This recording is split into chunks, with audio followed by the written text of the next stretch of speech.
Frocks and Frolics, and I'm going to show you today how to change the neckline when you have got an issue. I don't like this at all, but I do love this jumper. This is a great fabric to wear.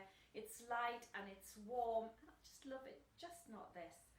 So let's get started on this. What I've done here is I've cut straight across so that it's almost like a boat collar, because I need all the seam allowances, and it's dead easy what we're going to do. It takes about 5 minutes and it can really transform your t-shirt. So what I would suggest is that you actually check this on you and make sure that by the time the seam allowance is off, that this is actually the right width for you, and that you don't want to kind of like maybe cut off a little bit more. For me, this is fine. I don't want it to slide off my shoulder. I just want it to be really nice and slouchy, and I cannot wait to wear it. The next step now is to just overlock this or serge this all the way around. And that's basically it, and then we're done. What you might want to do is you might want to cut a little bit lower in the front so that the front and back are a little bit different, or you can leave it as is. You're overlocking from the top always.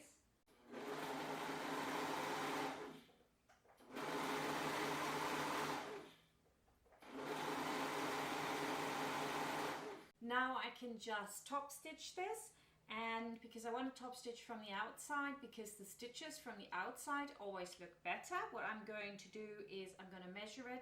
I'm going to put my pins in vertical to the seam. You don't have to take them out necessarily, because you can stitch over them. So you don't want to put them in like that, because we want to sew from the other side.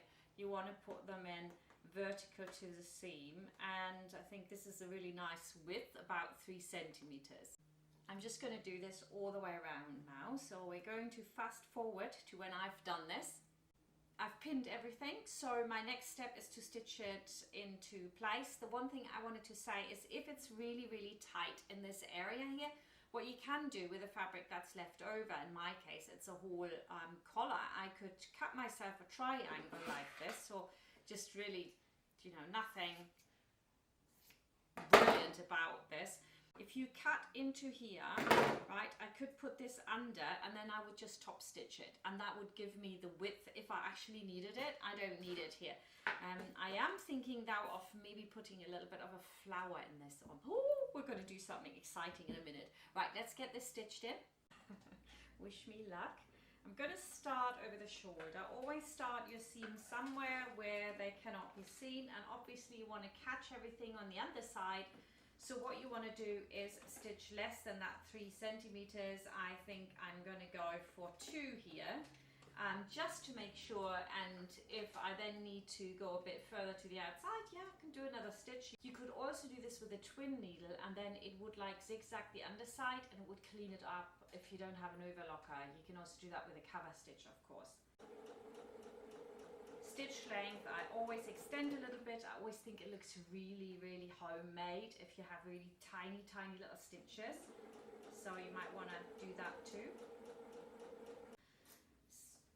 And you don't need a zigzag stitch either here, because you don't really want this to stretch very much. And yeah, you just use a normal stitch. You'll see there will be a little bit of stretch in it regardless of what you do, even if you try not to stretch anything at all. I've seen a lot of these round town actually, where they've just literally turned it in, and I thought, well, if they can do it and sell it for lots of money, we can do it too, right? Okay, so let's have a look at what this looks like now. I think I'm going to go around again with another stitch round at the bottom, because I think that'll look quite nice. So I'm going to do that real quick. So pop this under again, and then you need to find a fixed point on your sewing machine. So lock my stitches in, and then I'm just going to go around and line up my line here with a stitch there, so that it's even, because if it's not even, then you might as well not do it, because it's not going to look nice. So there we go. The other thing I want to say is that you should always, when you pick your thread, go for the darker color that is in your fabric. Like here it was black and blue, melange kind of thing, and so I chose black, of course. The last thing I'm going to do now is give this a quick press. folded over a little bit of my seam there, but it's not really a big deal.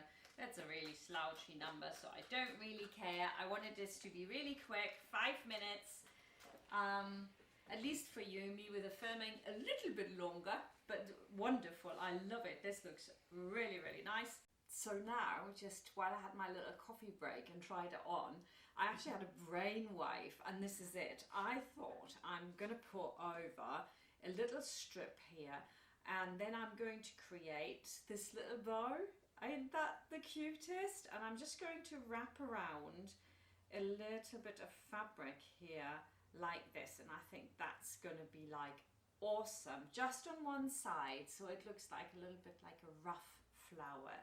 I really like that. So the way to do this is, I've got a piece of fabric here, so if I just measure that out for you real quick, it's 11 centimeters, and then it's 6 centimeters across, and that would be in inches, just over 2 inches wide and 4 inches long, and just over 2 inches and a quarter maybe wide, and that's it. Yeah, so that's what you need to do, and then just a tiny little strip here, and that will be 2 centimeters, which is just under an inch, and length is obviously just to go around there. And I'm leaving the edges here like rough, and I'm just going to stitch it down from the other side. I also noticed while I checked my footage that all this time I was recording myself sewing. I didn't record, so better luck next time. Let's sew this in real quick, and then we can put the little bow on. Oh, so cute. Put the presser foot down and just literally sew over it.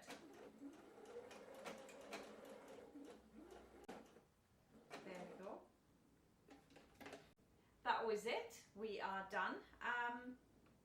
All I need to do is now create my little bow. So now I think I need just a hand stitching needle. The finer the needle, the better. And I love my little fine needles here. These are from Johnson's, but it doesn't really matter where you get them from. When I trained as a tailor, we had even finer needles, and they would forever literally go into our finger in the same place, and it hurt very badly.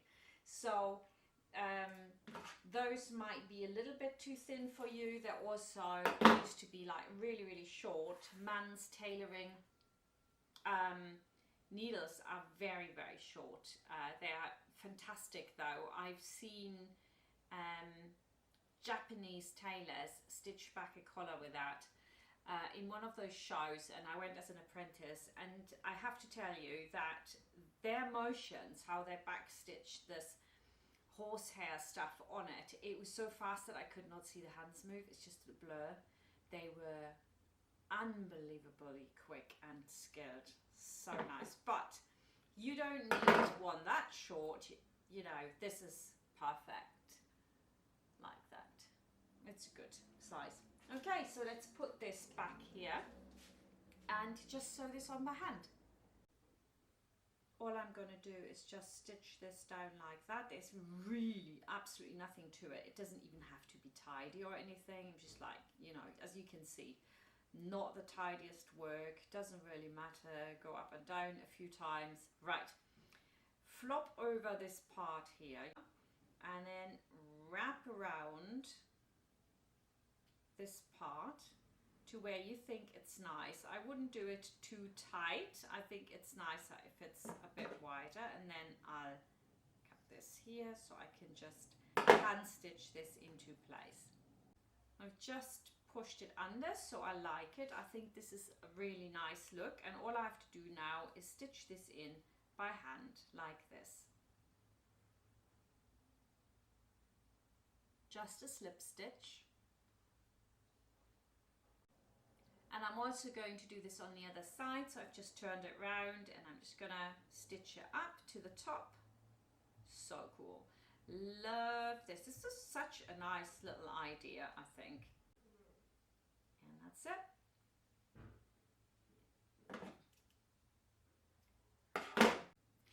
And that's it. I love this little bow detail. I think it's really nice. What a quick way to transform a t-shirt. Ta-da! And this is it. I actually really like it. I'm really happy with the outcome, especially with my little feature here. So I hope to see you soon again here on YouTube. Don't forget to subscribe, and all the links to my website, etc., all in the info box or under the info button here on the top right hand corner. See you soon. Bye for now.